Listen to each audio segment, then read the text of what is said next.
예, 지금부터 공문법 제정과 관련된 강의 2부를 시작하도록 하겠습니다. 앞에서는 우리가 공문법이 제정된 배경과 어떠한 기관들이 공공기관에 해당되는지 말씀을 드렸고요.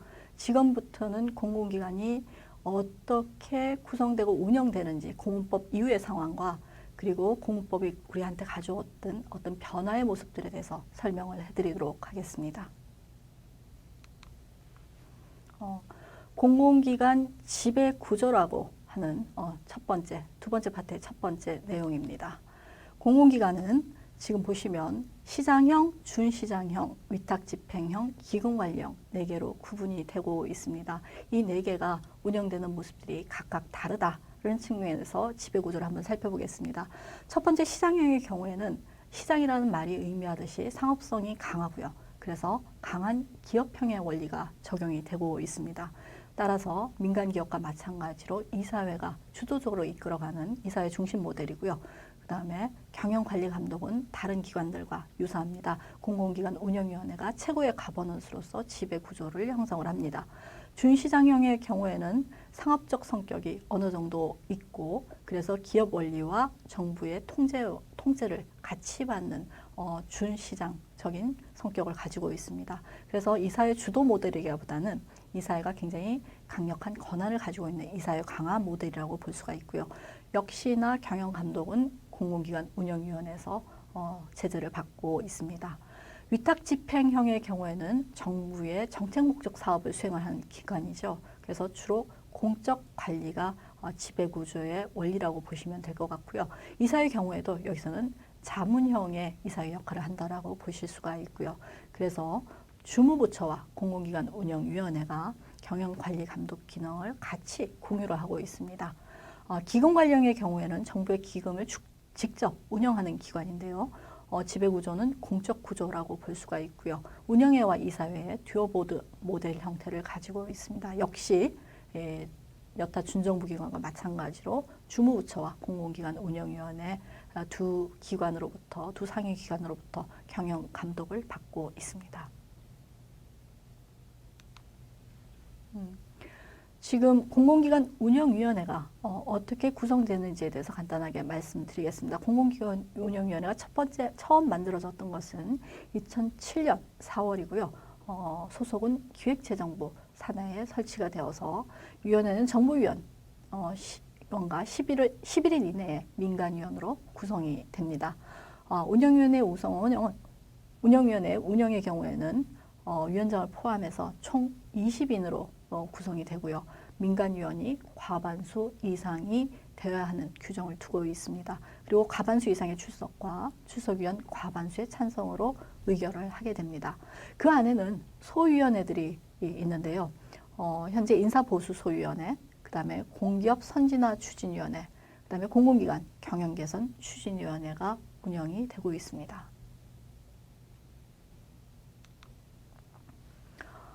그러면 공운위에서는 어떤 사항들을 심의하고 의결하는지 한번 살펴보도록 하겠습니다. 첫 번째로 공기업 준정부 기관, 기타 공공기관을 신규 지정하고 아니면 지정을 해제하기도 하고 변경 지정을 하기도 합니다. 그래서 기관의 신설심사도 여기에 해당이 되죠. 그리고 법령상 공공기관의 경영공시사항과 추가 공시사항들을 결정을 하게 됩니다. 그리고 공시 의무를 위반했을 때 인사상 조치를 취하기도 하고요. 그 다음에 공공기관의 기능조정 계획을 수립을 하고 그 다음에 혁신 지원 지침 제정이라든지 혁신 수준이 어떠한지 진단을 하게 됩니다. 그 다음에 시장형 공기업과 준시장형 공기업의 선임 비상임 이사를 임명을 하고요. 공기업 준정부 기관에 임원을 임명할 수 있는 권한들을 가지고 있습니다. 따라서 임원의 보수 지침도 함께 수립을 하고 그 다음에 상법상 책임을 제대로 이행하지 않을 경우에 비상임 이사나 감사를 해임하거나 해임을 건의할 수 있는 권한을 가지고 있습니다. 그리고 비상임 이사와 감사에 대한 직무수행 실적 평가 기준을 가지고 직무를 제대로 이행하지 않을 경우에 해임 건의를 할 수가 있고요. 그 다음에 공기업 준정부 기관이 경영 실적이 평가 기준에 굉장히 미달할 때 임원 해임을 하거나 임원 해임 건의를 할 수가 있습니다. 그리고 공기업 준정부위원회 경영 지침을 마련을 하고요. 그 다음에 이런 지침을 제대로 이행하고 있는지 그러한 감독의 적정성 여부를 점검을 하고 개선을 하도록 합니다. 그래서 전체적으로 공공기관이 어디인지 대상을 정하고 기관의 운영 원리에 대해서 관리 감독을 하고 그 다음에 성과 관리를 하게 되는 그러한 세 단계로 공운위가 역할을 크게 하게 된다고 볼 수 있겠습니다.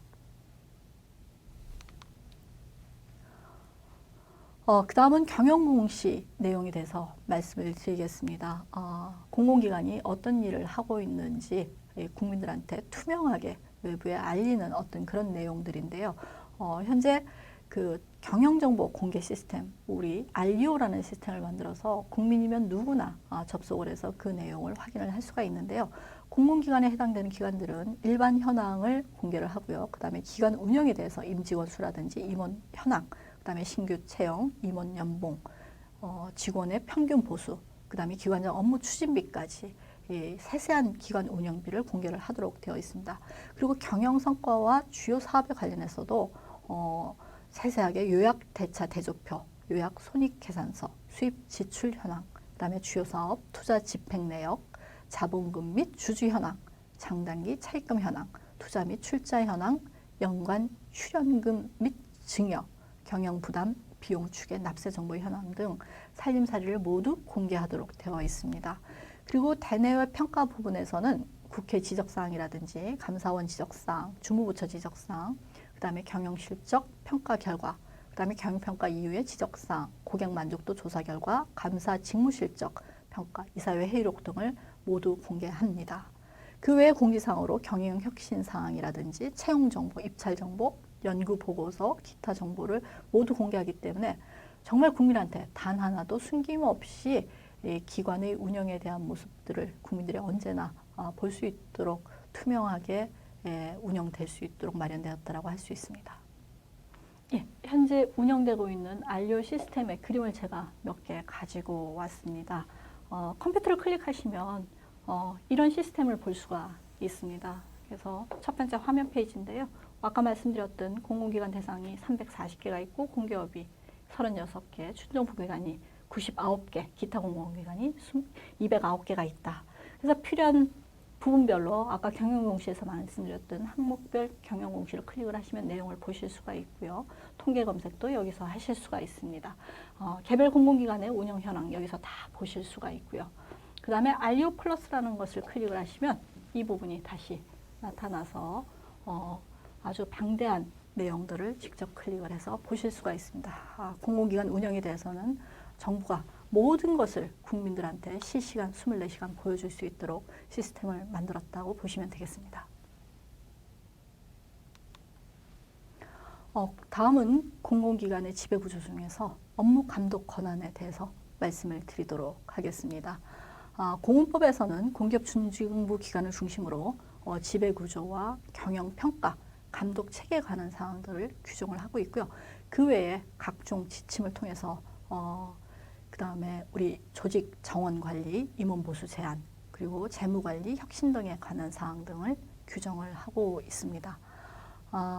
경영 감독권의 경우에 공기업 36개에 대해서는 기재부가 주도적으로 운영을 하고 있고요. 그 다음에 준정부 기관 95개에 대해서는 주무부처가 행사를 하고 있습니다. 주요 관리 항목에 대해서는 기재부와 주무부처가 공동 감독을 하고 있고요. 그 다음에 중장기 재무관리계획, 운영계획, 경영목표, 경영실적 보고서는 기관장이 이사회 의결을 거쳐서 주무부처와 기재부에 함께 제출을 하도록 되어 있습니다. 아래쪽에 표를 보시면 공기업의 경우에는 지금 기재부라고 이렇게 되어 있고요. 준정부 기관에는 기재부하고 주무부처, 그리고 그 다음에 기타의 경우에는 주무부처에서 관리를 하는 형식으로 구분이 되겠습니다.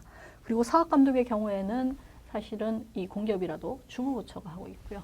그 다음에 준정부기관은 주무부처, 그 다음에 기타 공공기관도 주무부처가 운영을 하기 때문에 공기업의 경우만 경영감독의 경우에 기재부가 관여를 하고 있고 준정부기관은 주무부처와 기재부가 같이 관여를 하고 있고 나머지는 전부 주무부처가 관리를 한다라고 보시면 될 것 같습니다. 다음은 주무부처나 기재부 외에도 공공기관을 누가 관리 감독을 하느냐. 라고 볼 때 국회가 공공기관을 통제를 하고 있고요. 감사원도 직무감찰이나 회계감사를 통해서 공공기관을 관리 감독을 하고 있습니다. 지금 국회는 보시면 공공기관의 설립법과 관련돼서 주도적인 영향력을 행사를 할 수가 있는데요. 지금 공문법이 만들어진 지 10여 년이 지났고 현재 국회에서도 그동안 시대 변화에 따라서 변한 환경을 공법에 반영하기 위한 논의들이 진행이 되고 있습니다. 그리고 예산 회계에 관한 통제 당연히 하고 있고요. 그다음에 공공기관들이 이제 국민들한테 요금을 부과를 할 때 그 요금 가격 체계에 대한 결정들을 같이 하고 있습니다. 그리고 국정감사 내지는 또 상임위원회를 통한 질의권을 통해 가지고 공공기관들이 어떻게 운영되고 있는지 관리 감독을 하고 있습니다. 그 다음에 공기업 준정부 기관 임원 인사 제도가 어떻게 되는지 한번 살펴보도록 하겠습니다. 임원의 구성을 보시면 공기업 준정부 기관의 임원은 기관장을 포함을 해서 이사와 감사를 두고 이사는 상임이사와 비상임이사로 구분이 되고 있습니다. 상임이사의 수는 기관장을 포함해서 이사 정수의 절반 정도 미만으로 구성이 되도록 되어 있습니다. 임원 추천위원회 같은 경우는 공기업 준정부 기관의 이사회가 임원이 이제 임기가 만료가 되거나 그 밖의 사유로 임기를 제대로 채우지 못할 경우에 임원추천위원회를 만들어서 선임을 하도록 되어 있습니다. 이사회가 선임하는 위원은 지금 법조계, 경제계, 언론계, 그다음에 학계, 노동계 등 다양한 분야에서 학식과 경험이 풍부한 사람을 선임하도록 되어 있고요.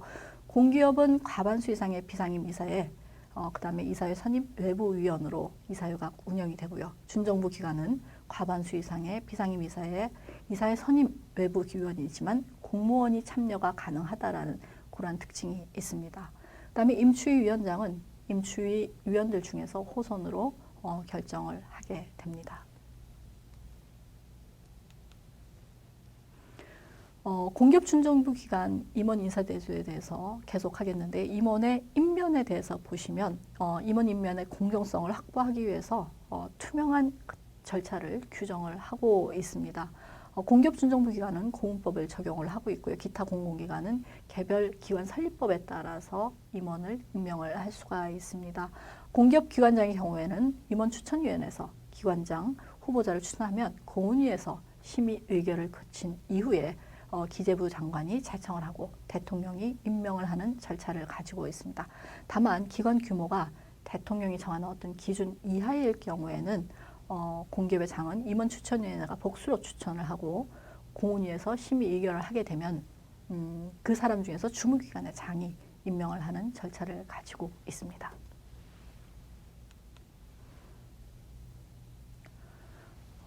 그 외에 감사와 상임이사에 대해서 다시 한번 살펴보겠습니다. 감사는 보통은 이제 상임감사위원으로 정해지는데요. 공기업감사는 동일하게 임원추천위의 추천을 거쳐서 공훈위 심사의결을 거친 이후에 기획재정부 장관이 제청을 하고 대통령이 임명하는 절차로 운영이 됩니다.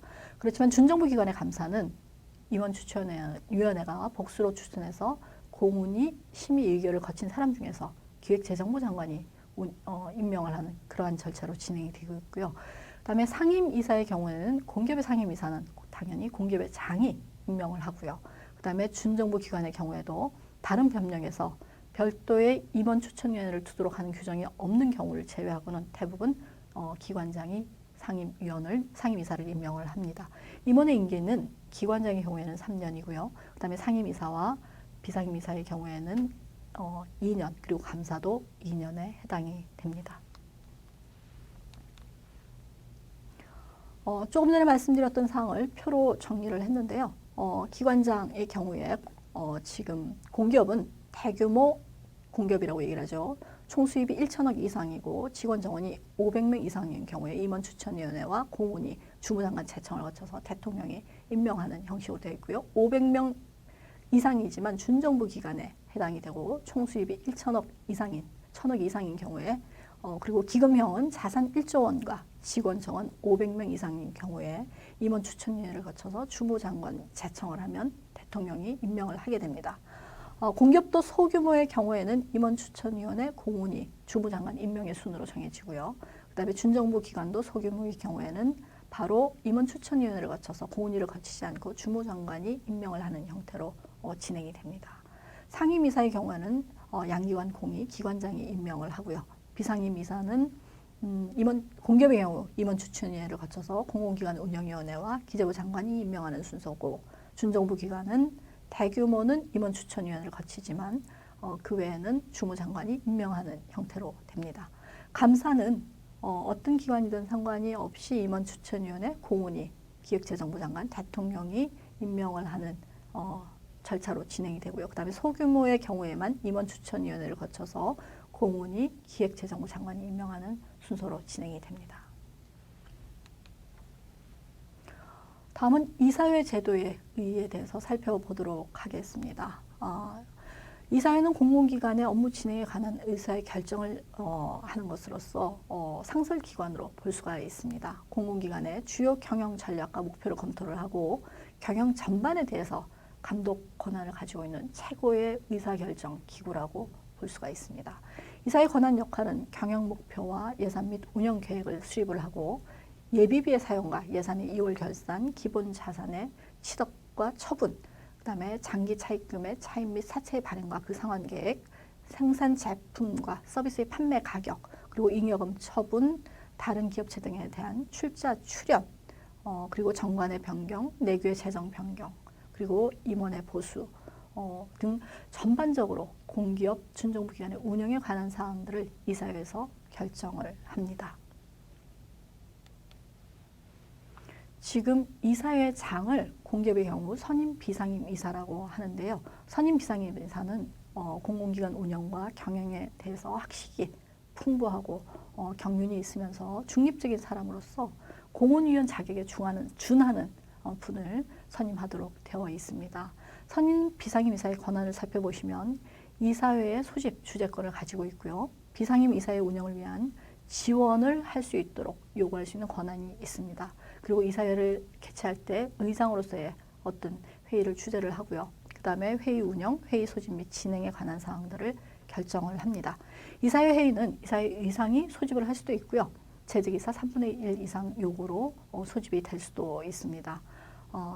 회의 운영은 구성원이 출석하는 대면 회의를 원칙으로 하되 영상회의도 이렇게 영상으로 하는 회의도 포함이 되고요. 서면 회의는 불가피한 경우에 한해서 최소한도로 운영되도록 되어 있습니다. 이사회가 어떤 사항들을 심의하는지 보시면요. 업무 파악 등을 위해서 어떠한 자료를 요구를 할 때 당연히 그 기관은 이사회를 서포터하도록 되어 있고요.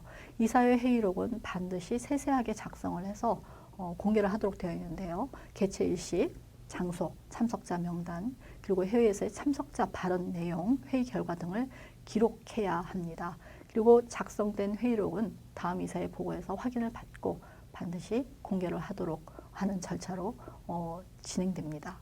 그 다음에 이사회 내에 위원회를 설치를 할 수가 있습니다. 첫 번째로 감사위원회 설치인데요. 시장형 공기업하고 자산 규모 2조가 이상인 준시장형 공기업에는 이사회에 반드시 감사위원회를 의무적으로 설치를 해야 하고요. 그 다음에 자산 규모가 2조 미만인 준시장형 공기업하고 준정부 기관의 경우에는 감사위원회를 설치할 수 있도록 되어 있고 대부분 이러한 그 권고사항을 따르고 있습니다.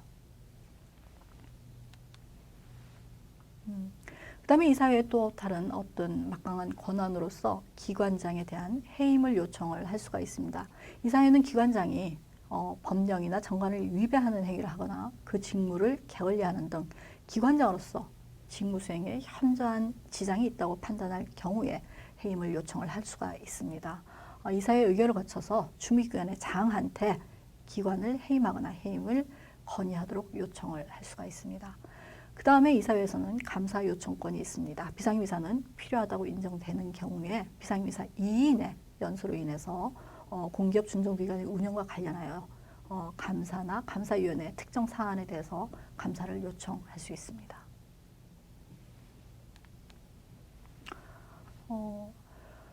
다음은 감사에 대해서 알아보도록 하겠습니다. 우리 공기업 준정부기관의 감사는 감사위원회는 총 3분의 2 이상을 그 비상임이사로 구성을 해야 하고요. 그 다음에 위원 중 1위는 상법 시행령 제16조 2항에서 정하는 회계 또는 재무 전문가로 구성을 해야 합니다. 위원장은 비상임 이사위원 중에서 선정을 해야 하고요. 감사위원이 이사회에 참여해서 의결권을 행사함으로써 위법행위 등이 사전적 예방 가능할 수 있다라는 것이고요. 그 다음에 수명의 위원이 합의해서 감사를 하는 합의체이기 때문에 전문성이 강화된다는 장점을 살릴 수가 있습니다. 감사위원회의 권한은 종합감사, 특정감사, 일상감사, 재무감사, 성과감사, 기간감사 등이 포함이 됩니다. 감사위원회의 의무에 대해서 살펴보도록 하겠습니다. 감사 또는 감사위원회는 선량한 관리자로서의 의무를 다해야 합니다. 그리고 직무상 취득한 비밀은 정당한 이유 없이 누설하면 안 되는 비밀을 유지해야 되고요.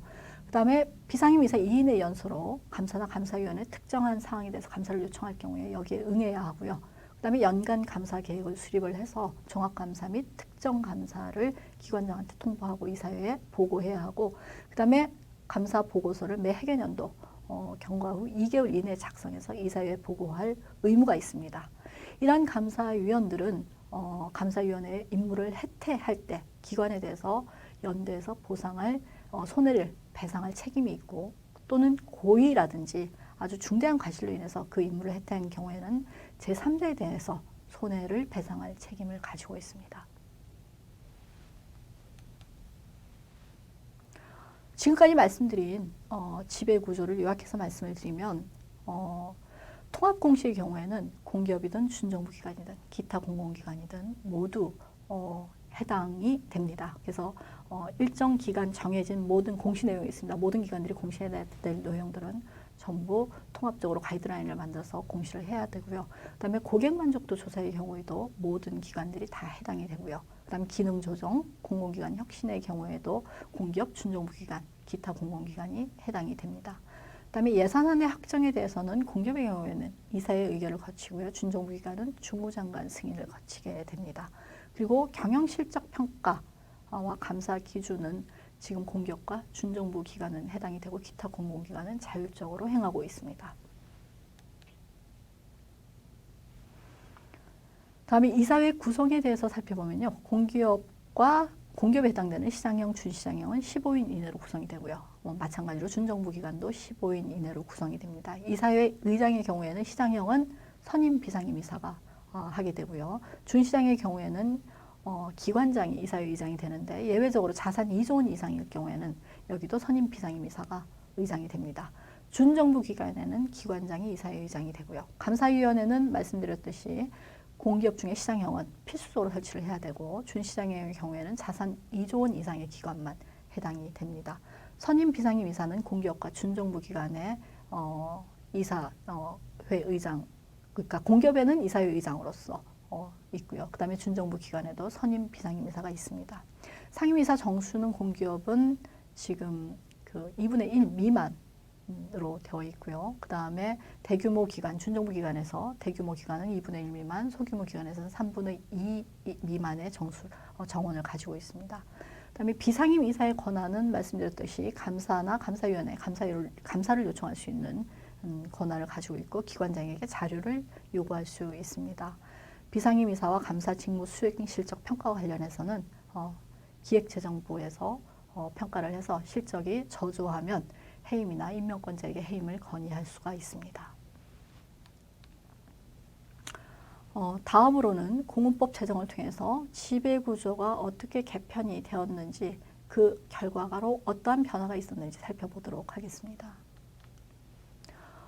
첫 번째로 자율 책임 경영이 상당히 강화되었다고 볼 수가 있습니다. 기관장의 책임 경영 체제를 강화하기 위해서 기관장한테 조직 인사, 예산 등의 경영 자율권을 부여를 했습니다. 또한 공공기관 운영위원회 경영 감독은 목적 설정에 관여를 하고요. 그 다음에 사업 평가를 중심으로 운영이 되기 때문에 그 외에 어떤 경영 관련 예산이라든지 정원, 보수, 재무 관리 등에서는 최소한의 가이드라인만 제공을 한다라는 원칙으로 운영이 되고 있습니다. 특히 시장형 공기업에 대해서는 공공기관 운영위원회의 감독 기능을 정원, 보수, 재무 관리에 한정하고 민간의 대기업 수준의 어떤 자율성을 보장을 하고 있고요. 임원 선임의 투명성이라든지 공정성을 높일 수 있는 제도적 장치를 강화한 것도 자율책임 경영을 위한 어떤 조치로 볼 수가 있습니다. 그리고 주무부처 중심의 임원 인사권을 재배분해서 공기업의 상임이사 임명권은 기관장이 하도록 하고 있고요. 그 다음에 비상임이사 임명과 감사의 제청은 고은위에서 결정을 하도록 되어 있습니다.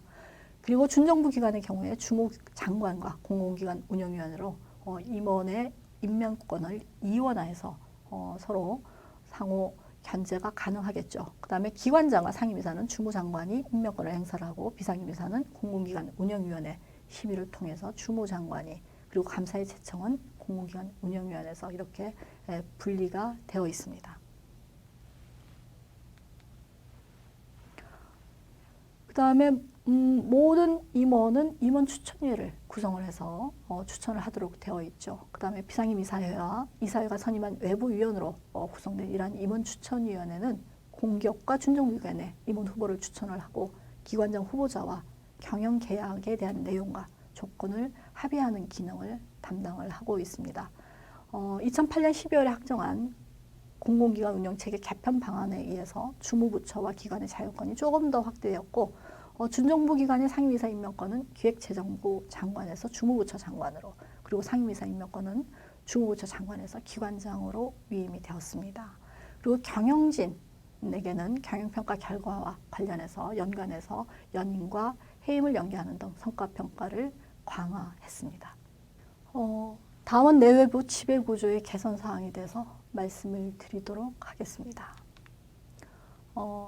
첫 번째로 관리 사각지대에 있던 기관을 공공기관의 범위에 포함해서 관리 대상 공공기관이 대폭 확대가 되었죠. 그래서 국민 감시 기능이 강화되었다라고 볼 수가 있습니다. 두 번째는 이사의 독립성을 강화를 해서 경영권을 견제하고 이사의 기능이 대폭 강화가 되었습니다. 말씀드렸듯이 이사의 의장하고 기관장을 분리해서 선임을 하고 비상임 이사가 시장형 공기업의 경우에는 의장직을 수행하도록 되어 있습니다. 그리고 이사회 내에서 비상임 이사 비중이 과반수 이상을 차지하도록 해서 15인 이내에서 견제와 균형의 기능을 갖출 수 있도록 했고요. 그 다음에 이사회 어떤 책임성 강화 움직임에 따라서 이사회의 기관장에 대한 해임 건의안이 있었고요. 그 다음에 비상임 이사의 감사 요청 권한까지 함께 갖도록 되어 있습니다. 그 다음은 내부 감사 기능도 강화가 돼서 시장형 공기업의 경우에는 이사회 내에 감사위원회를 설치를 할 수가 있고요. 그 다음에 내부 감사로 하여금 경영 공시 내용에 대해서 검증을 하고 그 다음에 기관 관련 경영관리 위험 기능에 대해서 담당을 할 수 있도록 마련이 되었습니다. 그 다음에 네 번째로 비상임 이사와 감사가 자신들의 업무를 형식적으로 수행하지 못하도록 실질적인 견제가 가능하도록 임원의 책임성을 강화를 했습니다. 그래서 비상임 이사와 감사 등 개별 임원에 대해서는 직무성과평가 제도를 도입을 했고요. 마지막으로 감사 및 외부 감사인에 대한 책임도 상당히 강화가 됐습니다. 감사 평가 결과 유형별 하위 등급을 받게 되면요, 감사는 인사 조치를 하고 성과급 하한을 하향 조정하도록 조치를 합니다. 그리고 외부 감사인의 부실 감사에 해당 시 해당 기관의 제3자에 대한 손해배상 책임을 지도록 했습니다. 다음은 경영평가의 내실화가 이루어졌습니다. 경영평가 대상이 대폭 축소가 되고 평가 지표도 차별화가 됐습니다. 예를 들어서 이제 평가 기준은 조금 연도별로 달라지긴 하는데 위탁 집행형 준정부 기관 중에 정원 500명 미만인 강소형 기관에는 한때 계량 지표만 평가하도록 했던 적도 있습니다. 그리고 기관 유형에 따라서 평가 지표를 차별하기 위해서 공공기관의 경우에 공익성에 주안점을 둬서 평가를 하고 그 다음에 준정부 기관은 시장 수요자에 대한 평가가 곤란한 업무의 특성을 반영을 해서 고객 만족도 조사 비중을 확대하는 등 이러한 다양한 어떤 특징들을 반영하고자 경영평가가 지침들을 새롭게 개선하였습니다. 그리고 경영평가 제도의 객관성을 높이기 위해서 비계량 지표의 비중을 축소하는 조치도 단행을 했습니다. 그리고 경영평가 인프라를 확충하기 위해서 공공기관 정책연구센터를 수립하고 경영평가 정보 시스템을 그 내부에 구축을 해서 경영평가 관련된 자료들을 오픈을 하고요. 그리고 그 수십 년의 역사에 달하는 자료들을 축적을 해서 연구와 정책 개선에 활용을 하고 있습니다. 그리고 또한 이러한 경영평가를 통해서 부진기간의 경우에 그 원인이 무엇인지 살펴보고 주요 원인에 대한 어떤 개선 방안을 도출하는 역할도 하고 있습니다. 이것으로서 공문법이 제정되게 된 배경과 그 이후에 일어났던 여러 가지 변화 상황에 대해서 말씀을 드렸습니다. 제가 한 가지 여러분들한테 드리고 싶은 말씀은 우리나라의 공공기관 유형들이 시대에 따라서 달라졌고요. 지금 말씀드렸던 경영평가의 규정들도 개선이 되고 있고 10년이 지난 지금 공문법에 대한 내용들도 변화를 위해서 국회에서 논의가 이루어지고 있습니다. 오늘 말씀드렸던 공문법 내용이 여러분들 국가에 그대로 적용되기보다는 여러분 국가의 어떤 시대적 발전 상황에 따라서 적절하게 적용해서 활용할 수 있다는 점이고요. 그 다음에 공공기관은 여러분들 그 발전하고 싶은 어떤 국민들의 열망에 부응해서 시대별로 다양한 역할을 할 수 있다라는 것이 우리나라 어떤 공공기관 체제에서 역사적으로 배울 수 있는 어떤 교훈적인 사항이 아닐까 싶습니다. 2부에 걸쳐서 진행된 강의 경청해 주셔서 감사합니다.